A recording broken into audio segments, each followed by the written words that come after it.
여러분 안녕하십니까? 뉴그래픽스의 이해와 활용, 아이디의 뉴그래픽스의 이해와 활용 동영상 강의 오늘 6번째 시간 진행하도록 하겠습니다.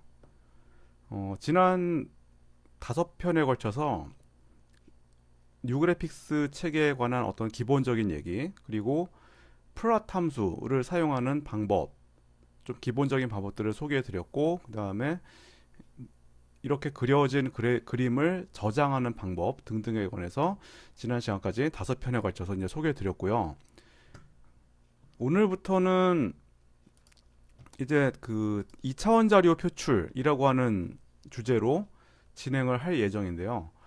2차원 자료 표출은 지금 보신 것처럼 이와 같이 이제 지난 시간까지 했던 그 플랫 함수의 경우는 1차원 데이터 위주로 표출을 하는 그래프 형태로 표출하는 방식이었다고 하면은 오늘부터 소개할 이미지 또는 컨투어 또는 이제 서피스 이런 그래픽 함수들을 사용해서 2차원 데이터 가로 세로 크기가 있는 2차원 데이터를 표출하는 방법들을 소개를 해드리기로 하겠습니다. 그래서 NG 체계에서 이런 2차원 자료 표출을 어떤 식으로 진행을 하는가에 관한 얘기를 오늘부터 이제 몇 편에 걸쳐서 이제 진행을 하게 될 것 같습니다. 자, 우리가 2차원 데이터라고 하면은 지금 보시는 것처럼 가로 얼마, 세로 얼마 이렇게 그 2차원적인 크기를 갖는 그런 배열 형태의 구조를 갖는 데이터를 우리가 2차원 자료라고 하죠. 그래서 흔히 우리가 지금 보신 것과 같은 이미지 같은 형태로 표출하는 것을 가장 먼저 떠올리기가 쉽습니다. 물론 이거 외에도 2차원 자료를 표출하는 방법은 이미지, 그 다음에 컨투어, 그 다음에 서피스. 컨투어는 뭐 우리가 등위선이라고 해서 또는 등고선 이런 표현을 쓰기도 하죠. 같은 값을 갖는 선끼리 부분끼리 선으로 연결해서 표출하는 방식을 우리가 컨투어라고 하고, 그 다음에 서피스는 그 XY 디멘전상에서 각각의 값을 높이로 표현해서 마치 입체적인 느낌으로 보일 수 있도록 표출하는 그런 방식을 우리가 서피스라고 합니다.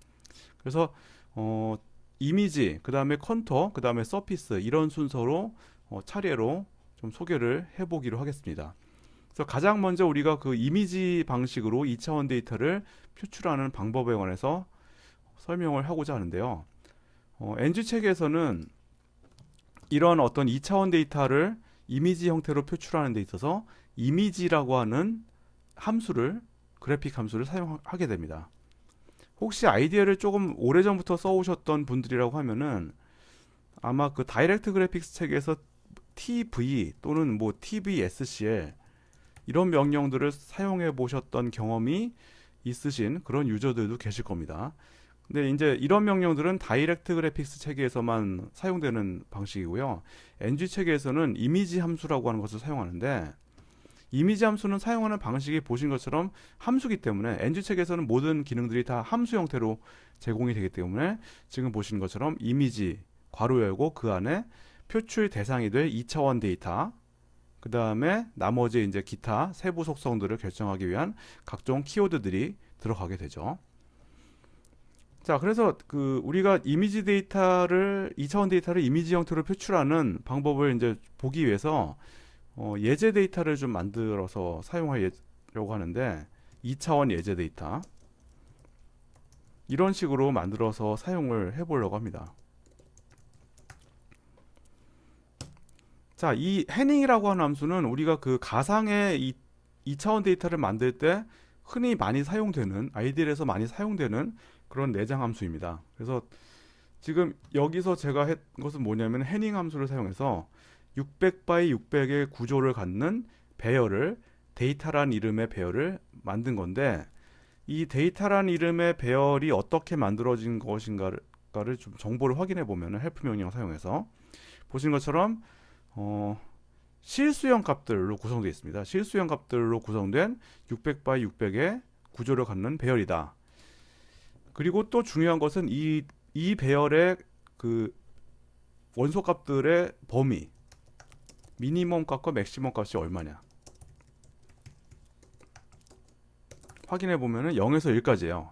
정확히는 0.0부터 1.0까지. 그래서 실수 값들이고, 그 다음에 0에서 1의 범위를 갖는 그런 600 x 600 형태로 그 생성된 그런 배열을 우리가 데이터라는 이름으로 담았습니다. 그래서 이러한 배열을 우리가 예제 그 2차원 데이터로 사용하려고 합니다. 그래서 이 배열을 이미지 형태로 표출할 것인데요.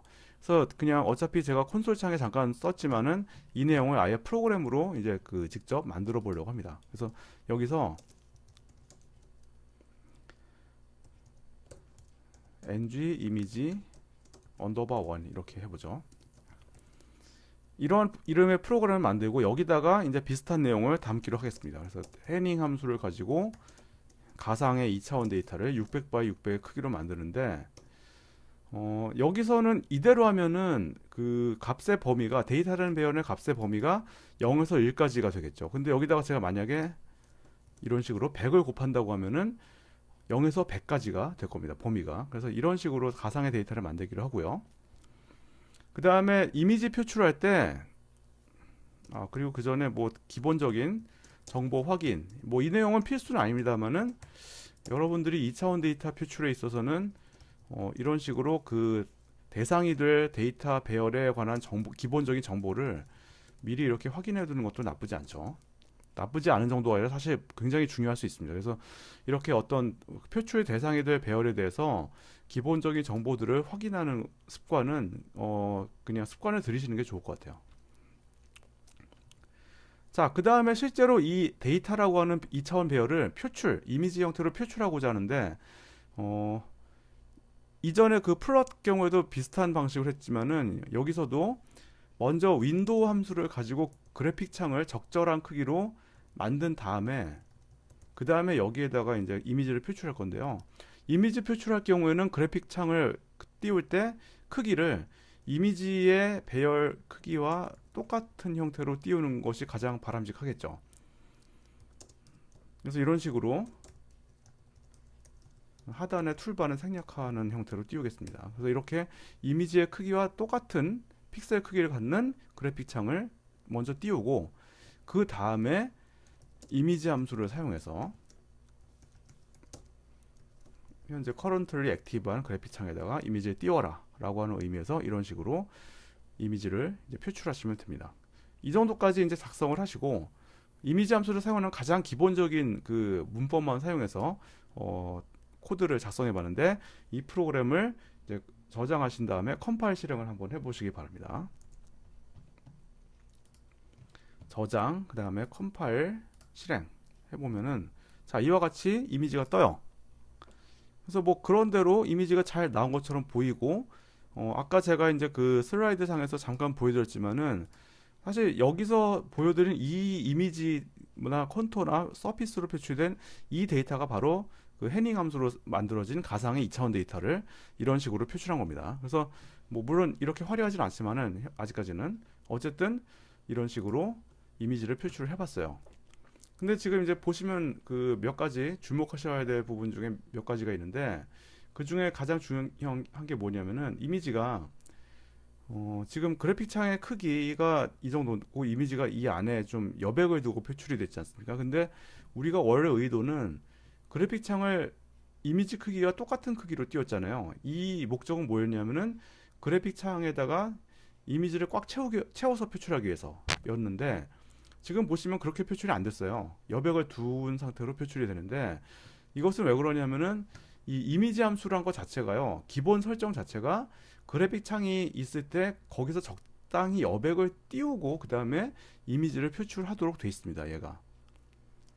그게 기본 설정이에요. 그렇기 때문에 이 기본 설정을 덮어쓰고 내가 직접 설정을 해줘야 돼요. 즉 여백을 두지 말고 그냥 그래픽 창에 꽉 채워서 이미지를 표출해라 라는 식으로 설정을 바꿔주셔야 됩니다. 그래서 그런 설정을 하기 위해서는 뭐가 필요하냐, 이 속성은 제가 아마 지난번에도 말씀을 드렸나요? 모르겠는데 하여튼 마진이라고 하는 속성이 있어요. 마진. 지난 시간에 아마 했던 것 같습니다. 자, 마진이라고 하는 속성을 사용해서 여백을 전혀 주지 말라. 0 이렇게 해라.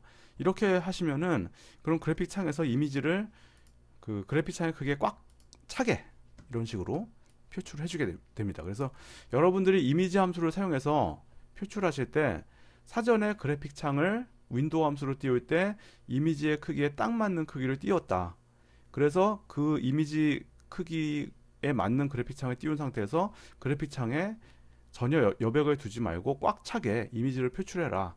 이렇게 작업을 하시려고 그러면은 보시는 것처럼 margin equal 0이라고 하는 속성을 반드시 사용을 해주셔야 된다는 점 먼저 이제 그 가장 기본적으로 염두에 두셨으면 합니다. 그래서 이 내용은 제가 여기 뭐 요약해서 똑같은 내용이죠. 적어놨으니까 이 내용도 참조를 하시면 될 것 같고, 그 다음에 여기 이제 제가 앞서 보여드렸던 예제 이미지의 경우에 좀 색깔이 화려하잖아요. 이것은 뭐냐면은 그래픽 저기 이미지를 띄울 때 색깔 0에서 255까지의 그 색깔 그 값들을 갖다가 어떤 색깔로 매핑을 할 것이냐에 대한 약속이 정해져 있는 컬러 테이블이라고 하는 것을 활용을 해서 그 다양한 색깔로 표출하는 그런 형태가 지금 여기 보시는 이런 형태인데요. 우리도 비슷하게 한번 해보겠습니다. 자, 컬러 테이블을 NG 체계에서 컬러 테이블을 사용하시려면은 참고로 혹시 역시나 또 예전에 좀 써보셨던 분들은 다이렉트 그래픽스 체계에서는 컬러 테이블을 불러올 때 우리가 로드 시티라고 하는 명령을 사용했던 것을 기억하실 분들도 있을 것 같습니다. 근데 이 로드 시티라는 명령은 완전히 다이렉트 그래픽스 체계에서만 활용 가능한 그런 그 명령이고요. NG 체계에서는 컬러 테이블 불러오는 방식이 완전히 달라요. 어떻게 하시냐면은 RGB 언더바 테이블이라고 하는 속성을 사용을 하시고 여기다가 그냥 컬러 테이블 번호를 주시면 돼요. 이런 식으로. 지금 제가 여기서 사용했던 이 컬러 테이블이 34번 컬러 테이블이기 때문에 이렇게 이제 번호를 주시면은 이 컬러 테이블이 반영이 돼서 이미지가 표출이 됩니다. 해볼까요? 자, 보시는 것처럼 이미지가 34번 컬러 테이블을 사용해서 이미지가 표출이 된 것을 보실 수가 있죠. 그래서 여러분들이 뭐 다른 컬러 테이블을 사용하겠다, 뭐 3번 그러면은 이걸 사용하시면 되고, 또는 뭐 지금 현재 아이디얼에서 지원되는 컬러 테이블의 종류가 총 75가지거든요. 75개. 그렇기 때문에 컬러 테이블 번호는 0번부터 74번까지가 지원이 돼요. 그래서 74번까지 지원이 되니까 이 안에서 어떤 번호든지 사용해서 원하시는 컬러 테이블을 사용해서 표출하시면 됩니다. 이런 식으로 뭐 다양하게 있으니까. 그리고 참고로 이 75개나 되는 컬러 테이블 각각이 어떤 색깔들로 구성이 되어 있는지 좀 대략적으로 확인을 먼저 해보시고 싶다. 그러실 경우에는 여기 콘솔 창에서 로드시티 말고 x로드시티라고 하는 명령이 있어요. x로드시티. 이 명령을 입력하시고 엔터를 눌러보시면은, 자, 보신 것처럼 컬러 테이블들을 이제 일목요연하게 볼 수 있는 그런 보조 주요 인터페이스가 뜹니다. 그래서 여기 하단에 여기 표가 목록이 있는데, 여기서 각각의 항목을 클릭해 보시면은 왼쪽 버튼으로 마우스, 그러면은 각각의 컬러 테이블이 어떤 색깔로 구성되어 있는가를 갖다가 직접 썸네일 비슷하게 확인하실 수가 있어요. 그래서 34번 같은 경우에는 이런 색깔로 구성되어 있는 거 확인하실 수 있고, 그 다음에 현재 지원되는 컬러 테이블이 74번까지 있기 때문에 74, 67, 뭐 66 이런 식으로 확인해 보시면은 각각의 컬러 테이블이 어떤 색깔로 구성되어 있구나 라고 하는 거를 눈으로 직접 확인하시면 됩니다. 그래서 여기서 확인하시고 마음에 드는 컬러 테이블을 그냥 갖다 쓰시면 되겠죠. 네, 그래서 컬러 테이블을 불러오는 방식은 이렇게 하시면 된다 라고 하는 거 알아두시면 될 것 같고요. 그 내용도 제가 여기 이제 적어 놨으니까 이 내용을 참조하시면 될 것 같습니다. 자, 그리고 우리가 사실 더 중요한 부분인데, 이미지 함수가 화소값들을 해석하는 방식에 대해서 우리가 좀 이해를 하고 넘어갈 필요가 있는데, 자, 여기 제가 적어놨는데 경우의 수가 두 가지로 나눠지는데, 화소값들이 바이트형이 아닐 경우, 그 다음에 바이트형일 경우 이렇게 해놨잖아요. 이게 무슨 얘기냐면은 지금 우리가 사용하고 있는 가상의 데이터, 2차원 데이터, 이 경우에 보시면 우리가 이제 아까 봤지만은 실수형 값들이 수록되어 있죠. 실수형 값들이 담겨져 있고 그 값들은 0에서 100의 범위를 갖는다 라고 하는 것을 이미 앞서 확인을 했는데, 우리가 여기서 그 지금 현재는 0에서 100까지잖아요. 근데 만약에 이 범위가 0에서 100까지가 아니라 0에서 100까지인데 이렇게 표출이 되지 않습니까? 그런데 이게 범위가 0에서 100이 아니라 0에서 10까지다. 이런 식으로 범위는 완전히 좀 더 좁히는 거죠. 0에서 10까지의 범위를 갖는 실수값들로 구성된 2차원 배열의 형태로 데이터를 수정한 다음에 다시 한번 표출해 보면은, 자 여기서 뭔가 좀 제가 무슨 얘기를 하려고 하는지 눈치를 채신 분들도 있으실 것 같은데요. 값의 범위가 분명히 달라졌는데도 불구하고 실제로 이미지가 표출되는 내 눈에 앞에 보이는 모습은 어떻습니까? 범위가 0에서 100일 때나 0에서 10일 때나 어때요? 똑같죠? 그러니까 이 얘기는 뭐냐면은 이미지 함수 자체가요. 이미지를 표출할 때 이 안에 있는 화소값들, 범위가 얼마든 간에 이 값들을 무조건 색깔 컬러 테이블 상에서는 0에서 255의 색깔 값들로 표현하게 되는데 256 종류의 색깔들을 각 그 미니멈 값을 0, 그 다음에 맥시멈 값을 255의 색깔로 대응을 시키고 그 사이의 값들은 또 적당히 256단계 스케일로 스케일링을 해서 표출하는 방식으로 이미지 함수가 그 행동을 한다라고 하는 점입니다. 그래서 말이 좀 복잡한데 이미지 배열 내 화소값들을 무조건 0에서 255의 범위로 스케일을 조정한 다음에 표출한다. 즉 컬러 테이블에 있는 모든 색깔을 다 활용해서 표출하게끔 그렇게 표출한다라고 하는 그런 방식으로 이미지 함수가 행동하는 것이 기본 설정이다라고 하는 겁니다. 물론 화소값이 바이트형이 아닐 경우입니다. 그러니까 바이트형이 아닌 뭐 실수든 정수든 뭐든 간에 그럴 경우에는 이와 같은 방식으로 화소값들을 해석해서 컬러를 반영해서 표출한다. 마치 우리가 역시나 예전에 아이디를 써보셨던 분들은 기억하시겠지만은 이미지 표출할 때 tbscl이라고 하는 명령을 사용해서 표출했던 것과 같은 방식이에요, 이게. 그러면은 DG 체계에서 tbscl 말고 tv라는 명령도 있었는데 얘는 뭐였냐면은 그 스케일링을 지가 그냥 알아서 하지 않고 그냥 주어지는 값을 그대로 컬러 값으로 반영해서 표출하는 그런 방식이 tv 명령의 행동 방식이었는데, 이러한 방식으로 만약에 이미지 함수가 행동하게 하려면 어떻게 해야 되냐? 그렇게 하려면은 그 화소값이 바이트형이어야 돼요. 그러니까 바이트형일 경우에는 이미지 배열 내 화소값들을 액면 그대로 그냥 밝기로 반영해서 표출한다 라고 하는 거죠. 그래서 이거는 어떻게 하시면 되냐면은, 자 지금 현재 데이터 자체는 실수형이에요. 하지만 이 데이터라고 하는 배열에 대해서 잠시 여기서 형변환 함수, 바이트라고 하는 형변환 함수를 사용해서 이렇게 변환을 하면은, 그러면 이 데이터는 실수형 배열이었지만은 데이터는 바이트형 값들로 구성된 2차원 배열로 변형이 돼요. 이렇게 변환이 된 상태로 이미지 함수에 투입하면 어떻게 되는가? 지금 범위가 0에서 10입니다. 어떻게 되나요? 거의 지금 색깔이 붉은색 계열만 나오지 않습니까? 근데 지금 우리가 사용하고 있는 이 컬러 테이블 경우에 34번이잖아요.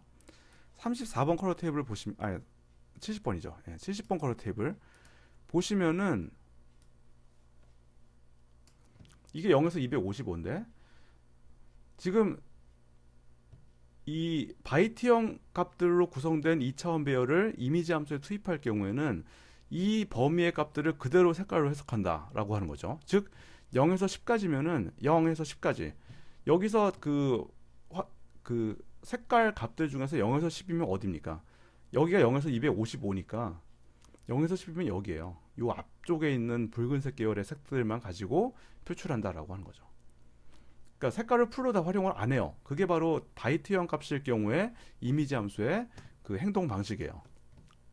그러니까는 아무래도 지금 보신 것처럼 앞쪽에 있는 색깔들만 활용되다 보니 이렇게 밋밋하게 나올 수밖에 없는 것이고, 만약에 여기서 제가 그 값의 범위를, 가상의 데이터의 값의 범위를 0에서 50으로 조금 더 확대하면은, 늘리면은, 그러면 좀 더 색깔들이 다양하게 활용이 된 걸 보실 수 있죠.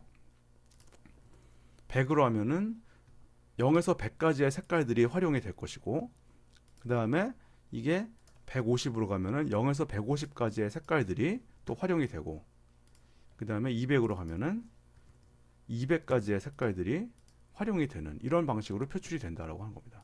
그래서 255까지 표출 완전히 다 그 풀로 다 활용하게 되면은 그러면은 이렇게 되겠죠. 그래서 우리가 이제 다이렉트 그래픽스 체계에서 TV 명령을 사용할 때와 비슷한 방식으로 이미지 함수가 행동하게 하려면은 이 안에 들어가는 투입되는 그 대상 배열은 값들이 바이트형 값들로 구성이 되어야 한다. 이럴 경우에는 값들을 그냥 액면 그대로 컬러 값들로 반영해서 표출을 하는 그런 방식으로 진행이 된다라고 하는 점을 염두에 두셔야 합니다. 그래서 바이트형이 아닐 경우, 그래서 그냥 데이터일 경우에는 범위가 얼마든 간에 무조건 색깔을 0에서 250으로 풀로 다 활용하게 표출하고, 바이트형의 경우에는 그 값들을 그대로 색깔로 반영해서 표출하는 그런 방식으로 행동을 한다라고 하는 거죠. 그래서 이러한 어떤 방식, 두 가지 방식이 존재하는데, 이 방식 중에 어느 방식이 더 좋으냐 나쁘냐에 대한 논의는 의미가 없어요. 이거는 좋냐 나쁘냐의 문제가 아니라 내가 데이터 표출을 어떤 방식으로 할 것이냐, 그 표출 방식, 데이터의 특성, 목적, 그런 것들에 의해서 여러분들이 직접 이렇게 할 건지 아니면 이렇게 할 건지를 정해 주셔야 됩니다. 그래서 제가 예제를 좀 더 살펴봤는데, 이런 예제를 제가 살펴봤어요. 그래서 보신 것처럼 세 종류의 데이터를 제가 가상으로 만들었어요. 약간 하나밖에 없었지만은, 근데 각각의 데이터가 범위가 달라요. 지금 이 경우에는 0에서 35, 얘는 60에서 90, 그 다음에 얘는 70에서 170, 이러한 범위를 갖도록 일부러 세 종류의 데이터를 만들었습니다. 그래서 이 내용을 제가 그냥 그대로 한번 만들어 보면은 ng 이미지 2라고 할게요. 그래서 방금 제가 말씀드렸던 그 내용을 그냥 그대로 한번 담아 보겠습니다. 헤닝, 자 400 x 400으로 할게요. 이번에는 400 x 400 크기를 갖고, 일단 0에서 35의 범위를 갖는 형태, 그 다음에 데이터 2는 크기는 같되 60을 곱하고 여기다 30을 더하니까 그러면 60에서 90의 범위를 갖게 되겠죠. 그 다음에 비슷한 방식으로 데이터 3라고 하는 거를 또 만들고, 그 다음에 70을 곱하고 100을 더하니까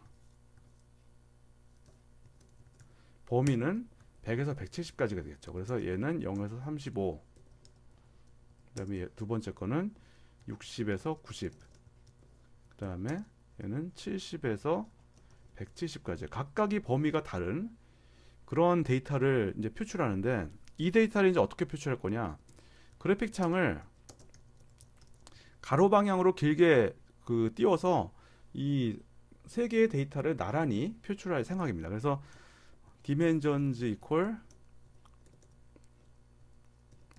가로 방향은 400 곱하기 3, 그러니까 3배로 할 거고, 세로 방향은 그냥 원래 그대로 하고, 그 다음에 no toolbar를 쓰시고,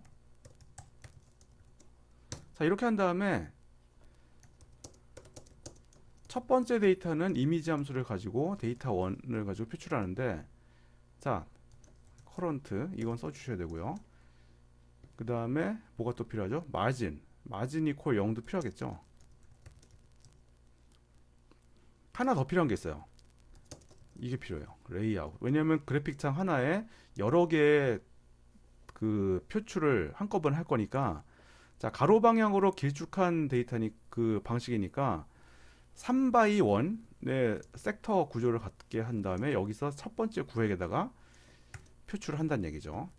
이와 유사한 방식으로, 자 레이아웃 속성에 대해서는 제가 지난 5편에서 언급해 드린 적이 있으니까 혹시 이거에 관한 내용이 궁금하시면 지난 편을 참조하시기 바랍니다. 세 개의 이미지 데이터를 이렇게 나란히, 그 다음에 3, 1, 그 다음에 2가 되겠죠. 그 다음에 세 번째 데이터는 3, 1, 3, 그 다음에 3일 3이 되겠죠. 자, 이런 식으로 표출하면은 그러면은 가로로 길쭉한 그래픽 창에 이 세 개의 데이터가 나란히 표출이 되게 됩니다. 자, 이런 방식으로 저장을 하신 다음에 컴파일 실행을 해보시면은 그럼 이제 그 컬러 테이블은 그냥 기본 컬러 테이블 흑백으로 썼어요. 이것도 그냥 한번 써볼까요? 컬러 테이블도 RGB 테이블 이퀄 34번을 써볼게요. 또 똑같이 반영을 합시다.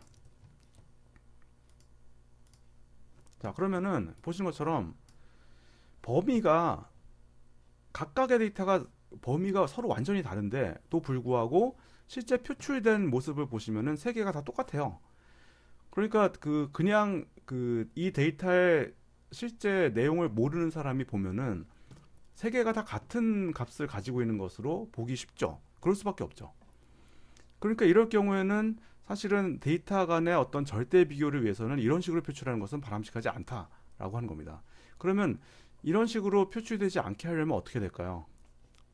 이제 아까 했던 것처럼 바이트형 값으로 변환을 해서 표출하는 것이 더 중요할 수 있다라고 하는 거죠. 그래야만 각 데이터 간의 차이를 갖다가 극명하게 나타낼 수 있기 때문에 이런 식으로 바이트형으로 변환하는 부분 내용을 각각의 이미지 함수에서 이런 식으로 이 부분만 수정을 해주시면은 그러면은 자, 이번에 어떻게 나오나 보세요.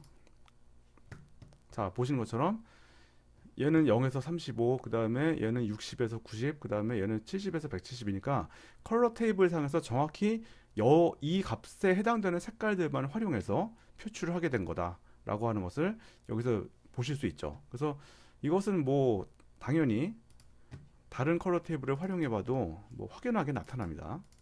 그냥 0번 흑백 컬러 테이블을 사용해 봐도 이런 식으로 다르게 보이고 뭐 그 외에 뭐 다른 거 3번 이런 식으로 해봐도 다르게 보이죠. 예. 그러니까 이렇게 하면은 새 데이터의 범위가 다른 것을 실제 이미지상에서도 극명하게 나타낼 수 있으니까 서로 간의 어떤 절대적인 비교가 가능하다라고 하는, 그러니까는 이럴 경우에 어떤 식으로 표출하는 것이 바람직할 것이냐, 그냥 실수형인 그대로 표출한 것이 이미지 함수에 투입하는 것이 낫겠냐, 아니면은 뭐 바이트형으로 한번 변환해 주는 것이 낫겠냐라고 하는 것은 여러분들이 어떤 방향으로 데이터를 분석할 것인가, 거기에 따른 문제가 아닐까 생각이 들어요. 그래서 뭐 꼭 어느 게 나쁘다 좋다의 문제가 아니라 어떤 방식으로 데이터를 해석할 것이냐에 따라서 구분해서 생각을 해줘야 된다라고 하는 그런 점을 좀 염두에 두셨으면 합니다. 그래서 지금 이 내용을 제가 여기서 소개해 드린 거고, 그 다음에 바이트형 값들을 변환해서 표출하는 경우에 어떤 식으로 나올 것인가. 그래서 지금 여기선 제가 이 두 가지 경우를 비교해서 이렇게 바이트형의 경우, 그 다음에 바이트형이 형이 아닐 경우와 바이트형의 경우 어떤 식으로 비교가 될 것인가를 갖다가 지금 실제 예제 코드를 통해서 살펴봤으니까 이 내용을 참조하셔서 이미지 함수에 투입될 그 데이터 배열이 바이트형이 되어야 하느냐 아니어야 하느냐, 뭐 그런 것들에 대해서 표출에 앞서서 사전에 한 번 정도는 확인을 해보시는 그런 과정을 좀 가지시는 게 좋다라고 하는 말씀을 드리고 싶네요. 자, 이미지 함수에 관한 얘기는 제가 어차피 계속 뭐 몇 번에 걸쳐서 진행할 것이기 때문에 오늘은 일단 요 정도로 마치겠습니다. 요 정도로 마치고 다음 시간에는요, 오늘은 이제 가상의 데이터를 이렇게 직접 만들어서 해봤지만은 다음 시간에는 실제 존재하는 그 외부 이미지 파일, 우리가 뭐 JPEG이나 PNG나 이런 식으로 일반 포맷으로 존재하는 외부 이미지 파일을 읽어다가 그것을 표출하는 방법, 그리고 그와 관련해서 좀 더 어드밴스된 팁들을 가지고 또 다음 일곱 번째 회차가 되겠죠. 일곱 번째 회차에서는 그런 내용들을 가지고 진행을 해보기로 하겠습니다. 그래서 그때 뵙기로 하고요. 오늘은 이 정도로 내용을 마무리하기로 하겠습니다. 자, 그럼 들어주셔서 감사하고요. 다음 편에서 뵙도록 하겠습니다. 감사합니다.